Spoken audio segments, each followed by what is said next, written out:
Hi guys, Random here. Yes, back with another little set of questions from our colonial cousin, Mr. Tobascopunk. These are a little different, in that rather than ask each other questions, we've asked ourselves the same questions, which could be interesting. So we'll get into that in a minute. I hope you've been enjoying. I found a nice little cave actually, so I thought we'd have a little wander around this while we're doing the questions. I hope you're enjoying the like the across the pond stuff. It's a lot of fun. Tobascopunk and I sit down on Skype for a while. Trouble is, the pair of us won't shut up, so we talk for a good at least an hour, if not a couple of hours, and just chew the fat and discuss ideas and stuff, which is good. I enjoy it. So hopefully you're enjoying what the output of that is, which is these little across the pond things. Hopefully we will be doing something else in the near future, which could be fun. Mate, oh my good lord, look. Hey, spawner. Oh, line it up. Skelly spawner. How cool. And it hasn't been raided. And yet another copy of Cat. Oh, God, I've got 3 of them already, I think. Okay, well, no, that's cool. We can do that, and that's quite near the surface as well. That is in fact quite a nice find, but it is the end of that cave by the look of things. Yeah, oh well. There's nothing this way, was there? No, just the way out. What about down here? Is there anything down here? Should we have a little tunnel? Anything? Doesn't look like it, does it?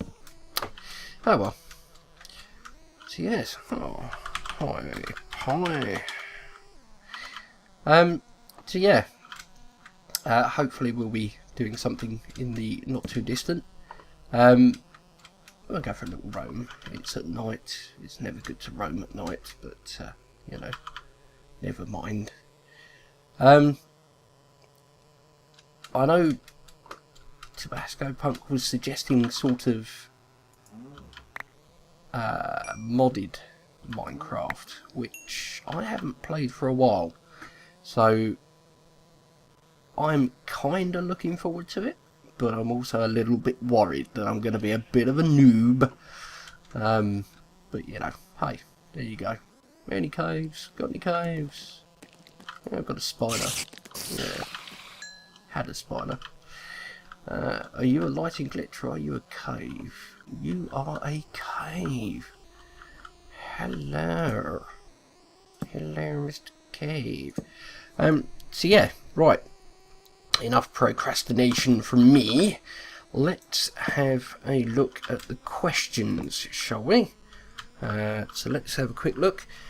As an Englishman, is there something, or if there was something you could share with the world about your country that might be beneficial, what would it be? Okay, I think there's a very easy answer to that, and it's the British pub. Now, I've been to a few places around the world, as have many of you, and those of you that are old enough will have gone in and had a drink maybe in a bar. Okay. I did bring some sticks with me. And all I need to do now is make some torches. There we go. So yeah, those of you that are old enough will have had a drink in a bar, and you will know that a bar is not a pub. Okay? A pub is the centre of the village, centre of the town. It's where everybody goes, young and old, and they go there to meet their friends and have a drink. It's an entirely different atmosphere to a bar. Bars are generally a bit louder, tend to cater more towards, oh, where's my sword? Tend to cater more towards the younger customer, and you know, there's nothing wrong with that, but it isn't a pub. You know, pubs are a different thing altogether. I thought that was another one there, but it was just the first one hissing a bit longer. So yeah, I would share the Great British Pub and the sense of community that comes with it. Yeah, I think that's a good answer for that one. What do you feel that your country could take from the world, if anything, that would be beneficial? That, to me, is a easy one to answer. A really easy one. The Italian sense of style, I think, would be beneficial. See, British people are generally regarded as a bit boring. Yeah, it's not to say we are, because personally I don't think we are, but generally if you ask somebody's opinion of what do you think of the British, they'll be like, oh, roast beef and bowler hats, which isn't entirely true, but we have got that image. You know, sorry British people, I'm British and I'll admit it. So I think the Italian sense of style would go a long way to getting rid of that. I think we would be able to quite happily wear some of the finer Italian fashions. So that would be quite good, you know, going to work in some nice stylish fashionable clothes in a car that's been designed in the Italian style. And if you want to know what I mean by that, okay, go and Google a picture of a Austin Maxi, okay, and then go and Google a picture of a Ferrari GTO. Yeah, bit of a difference, isn't there? So get out of the way, sheep. So yes, the Italian sense of style, I think that would be awesome. That would transform this country overnight. We'd all become a nation of stylish, well-dressed, well-spoken people. Yes. Okay, we've got another question here from a Mr. C. Reaper. Good over it. Right. Yeah, we've got another question here. People who partake in self-reflection often find themselves coming up with more questions. Do you know, I've often wondered about that, and I thought to myself, no, I'm kidding. The answers they sort out. This is a pastime that would lead to both pride and shame, depending on the subject matter. Very true. In this case, is there something about your country which you take a bit of pride in? Ah, okay. Is there something about my country that I take a bit of pride in? Yes, there is, actually. The British art of queuing. Now, you might be laughing, but hear me out. The British art of queuing displays a good... Oh, hello. Displays a good quality. In that we are a very patient nation. Okay. A lot of it is down to the fact we've been through a lot. Is there anything down there, or is it just some sort of weird hole? No, it's just some sort of weird hole. We've been through a lot. If you look at, you know, what happened in World War II, for example, where supplies in this country were unbelievably low, to the point people were, you know, rationed on food, and to get anything you had to queue. Okay. Now, we're not a big country. We haven't got millions and billions and billions of people. Oh, I've been here. We haven't got millions and billions of people, but we don't have the bulk supply network, if you like, that larger countries do. So, you know, our shops don't have 200 checkout tills, they have 2. So you queue. It's something that you just do. You have to. You don't really have a choice. So the British have got very good at it, and we've got quite patient at waiting and just, you know, taking our turn. That cuts down on the amount of conflict that there might be in a waiting situation where somebody thinks, I was here before you were.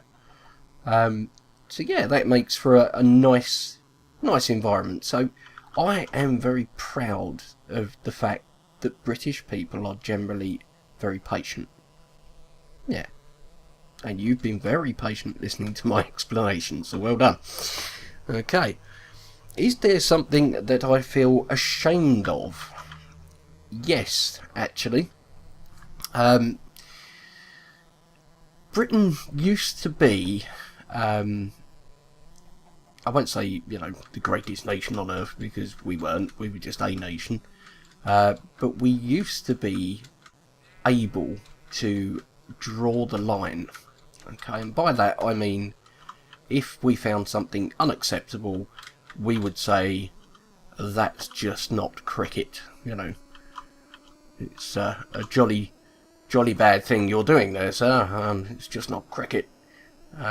This is a hell of a drop, isn't it? Let's use a drop of the old splish splash, shall we? We'll get some water running down, and then we'll just fall off into it. So yeah, we don't draw the line anymore, I don't think. This is coming down, ending slowly. Come on, water. I'll give you an example. And this is something that I mentioned in our chat with Tobascopunk. We have in this country Remembrance Sunday. Okay, now I got all excited thinking there was something down here, and there's nothing. We have Remembrance Sunday. Now, Remembrance Sunday commemorates, it's on the 11th day of the 11th month at the 11th hour, so it's to commemorate the end of, I think it was World War I, I believe. That was 11/11/11. I may be wrong. If I am, let me know.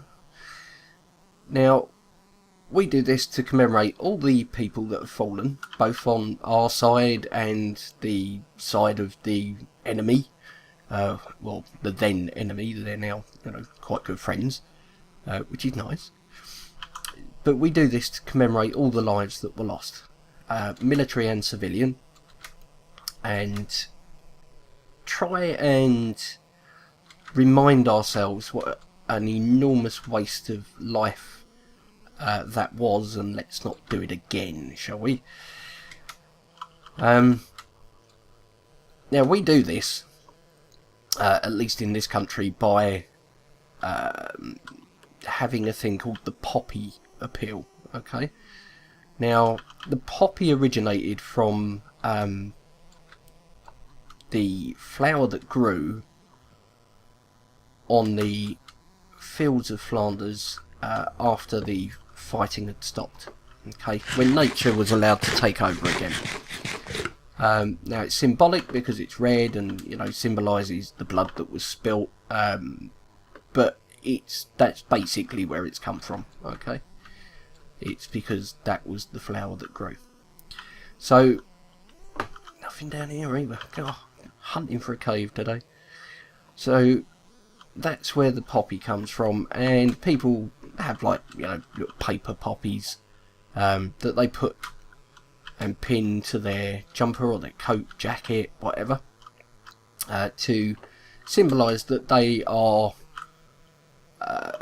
you know, remembering, if you like. You know, you can make a donation to the poppy appeal, and you don't have to wear a poppy, but people wear them to show respect and that they are mindful of what happened, which is nice.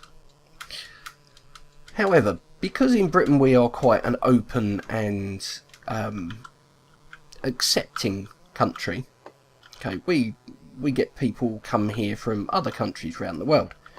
You know, our immigration policy is fairly easy. You know, it's not that strict. Not as strict as some countries. So we get people turn up here and either, you know, come here to live, or they claim asylum because they're being persecuted at home, or, you know, for whatever reason they turn up here. And obviously these people have all got different backgrounds, they've all got different cultures, they've all come from different places, and some of the places they've come from are, shall we say, more radical than others. And by radical I mean, you know, we hate the British, yet they've come here to live. Okay, not entirely sure whose this is, but yeah, I won't mine on your doorstep. So yeah, they wander around and they shout and wave banners about how terrible the poppy appeal is and stuff like that. Now, you'll have to excuse me for actually having an opinion on this. To my mind, if I packed my bags for whatever reason and headed to a country to go and live there instead because I thought it was either safer, better, more economically strong, or, you know, whatever, I would choose the country that I wanted to go and live in. And I would accept the fact that when I got to that country, they ain't going to change it just because I turned up. There is a saying, you know, when in Rome, do as the Romans do, and I'm a strong believer in that. You know, if you go somewhere, like, I don't know, any Muslim country, for example, there are quite strict rules about, well, depends how strict a country is, but there are rules about unmarried couples sharing hotel rooms. There are rules about how much skin, you know, it is respectful to show. So you kind of work along those lines. You're like, okay, you know, it's fine. Oh, we found Bonker's house. Oh, we'll have to do something in here, won't we? Oh, he's been mining, hasn't he? Yeah. Oh, I may have to come back with eggs. So yeah, you sort of pay attention. I'm just making a note of the coordinates there. Pay attention to the rules of the land you live in, and you stick to them, you know, because you chose to go there, because that's where you wanted to be, because it was better than where you were. But you don't moan about it when you get there. So I think the British have lost the ability to actually put their foot down and go, do you know what? Shut up. If you don't like it, the door's that way. Because of, you know, political correctness, basically. We're too scared we might offend somebody. Well, what about the people that these people are offending? Do we not owe them some sort of attention? Oh, look, could be a cave. You know, do we not owe them some sort of credence, maybe? Just as an idea. Oh, hello. Oh, yes, I like. So, yeah, that's where I'm going with that one. I think the British need to get a backbone again. You know, especially our politicians. There's nothing wrong with being Muslim, Jewish, Hindu, Sikh, whatever. You know, that's your religion, that's your choice. I'm happy to defend your right to the death to have that choice. But by the same measure, you can't go round telling everyone else they're wrong just because they didn't make the same choice. So, there you go. Yeah, controversial answer that one.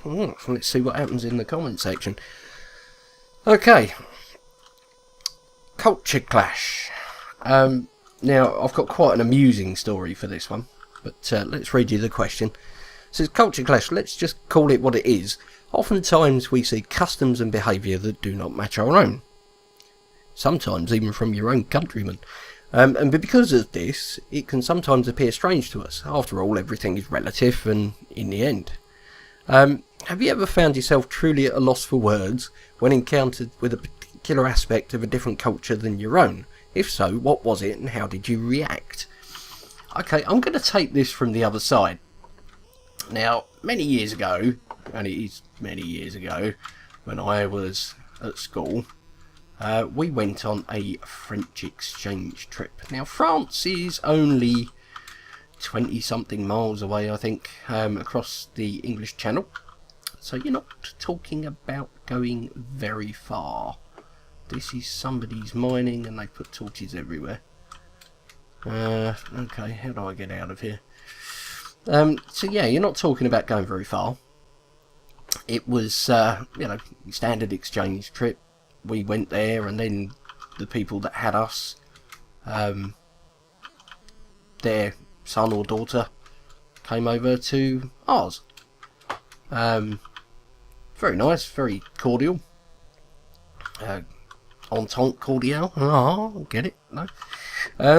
So all was going well, and we had like little outings and things like you do while you're on these sort of exchange trips and things.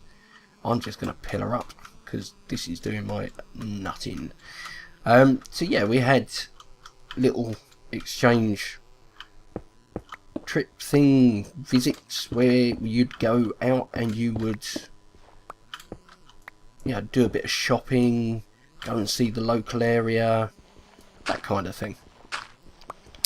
So a group of us decided we were hungry. So there we were, and I can still remember the girl's name. I'm not going to tell you her surname, but her name was Jo. Bless her. She was quite sure she was good at French. Okay, so we're in this shop, and this is the sort of time where it was. I'm going to put a block over that hole just so there's no light, just in case whoever lives there doesn't want any light. This was the sort of time where people were starting to be a bit more conscious about what they were eating, and you pay attention to the label, should we say. There's loads of torches here. Let's follow them and see where they go. So she's wandered up to the chap in the shop, standing at the till, and just wandered over and oh god no, Fraggle, oh no. Bonkers is at it again. Dun dun dun. Yeah, she's wandered over at this guy in the shop and just held up this yogurt and just asked avec preservative as a question, sort of avec preservative. And this guy, I've never seen anybody's face do what this chap's did. It started off as a look of shock, which very quickly turned into mirth and then uncontrollable laughter. Now, I'm standing there and, I know a bit of French. I'm not brilliant. I wouldn't say I was fluent, not by any means. So I'm standing there and I'm thinking, well, actually, I don't know what the word is for preservative in French. So I pulled out my little French-English pocket dictionary and I looked up preservative, and it said something that wasn't preservative. Didn't sound like preservative, didn't even read like preservative. So I thought, okay, well that's strange. What did she actually say? So I looked up preservative. Now, to save you going to Google Translate, okay, preservative in French means condom. So basically what she did was hold up a pot of yoghurt and asked if it came with condoms. Now, I was kind of giggling myself when I figured this one out. Well, this is a nice build. This is very pagoda-y. So yeah, I was kind of giggling myself when I found this out. And then there was both the shopkeeper and I rolling around in the aisles. Eventually somebody pointed it out to her. She turned bright red and just, ran out the door. We paid for the yoghurt. But yeah, I think there must be numerous occasions where similar, shall we say, lost in translation things have happened around the world. I don't know where I am. Which way do I want to go? Oh, blimey. This way. This way? Minus 600, minus 150. Yeah, it's somewhere in there. So yeah, there must be numerous occasions where stuff like that has happened around the world. Some of it probably resulted in far more serious consequences than some chap thinking that he had a really adventurous young lady standing in the shop. But yeah, it's important to recognise that cultures are not the same wherever you go. People are people, and it doesn't matter where you're from, it doesn't matter what language you speak, it doesn't matter really what age you are. People want the same basic stuff. The right to eat, sleep, have a home to go to, that sort of stuff. It's just basic human wants. And it doesn't matter what colour your skin is, what language you speak, what country you call home. People want the same thing, really. But it's funny as hell when stuff like that happens. Anyway, I'm going to go and continue wandering. Head over to Tobascopunk's channel. I'll link it in the description. And you can hear his answers to these questions. But yeah, for now, it's a very lost random. Hello! Signing off. Take care, guys, and yeah, watch out for them yogurts, eh? Catch you soon.